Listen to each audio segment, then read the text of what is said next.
हूं ममता सिंह और आप देख रहे हैं 24 प्रदेश की हुकूमत। चलिए शुरुआत करते हैं आज की ताजा तरीन खबरों से। अमीटा रोड पर हुई छात्रा की हत्या का आरोपी चढ़ा पुलिस के हत्थे। पुलिस ने किया हाफ एनकाउंटर। उरई जालौन गत दिवस अमीटा गांव के पास हुई छात्रा की हत्या को लेकर पुलिस हुई सक्रिय और हत्यारे को किया घायल अवस्था में गिरफ्तार। प्रभारी निरीक्षक एट व एसओजी सर्विलांस की संयुक्त टीम ने हत्यारोपी को मुठभेड़ के दौरान गिरफ्तार किया। हत्यारोपी का कहना है कि मैंने शराब के नशे में आकर ये कदम उठा दिया।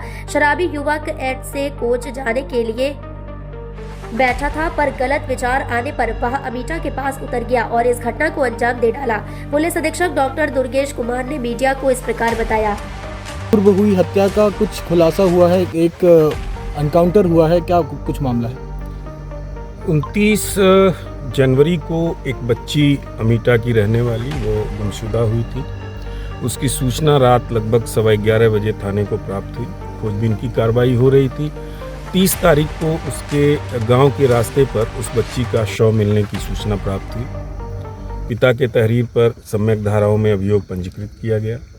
क्योंकि यह घटना महिला अपराध से संबंधित था, इसे गंभीरता से लेते हुए 7 टीमें गठित कर इसके अनावरण का प्रयास किया जा रहा था, जिसमें सीसीटीवी, धरातली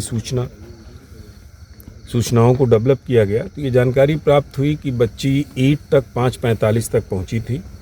उसके बाद टेम्पो से वहां से मूव की है, उस पर कंसंट्रेट किया गया। उस टेम्पो चालक को ट्रेस किया गया जिस पर वो बैठ कर गई थी। तो ये जानकारी हुई कि एक व्यक्ति उस टेम्पो में बैठा हुआ था। जहाँ ये बच्ची अपने गाँव के रास्ते पर उतरी, वहाँ वो भी उतरा।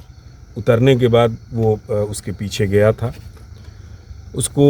उसके विषय में पूरी जानकारी की गई। सीसीटीवी फुटेजेस में वो कैप्चर हुआ।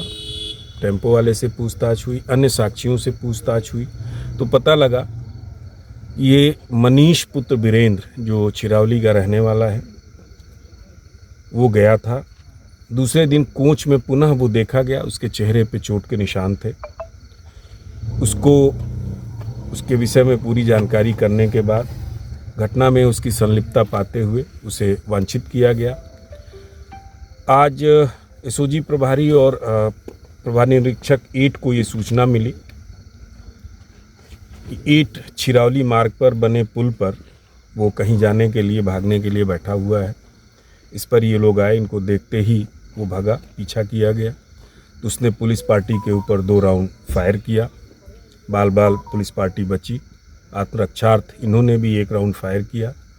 गोली उसके पैर में लगी और उसको हॉस्पिटल रवाना किया गया है। प्रारंभिक पूछताछ में उसने बिल्कुल वही घटना बताई जो टेम्पो वाले और वहाँ के चक्षुदर्शियों ने कहा था। जब बच्ची टेम्पो से उतरी, पीछे ये भी गया।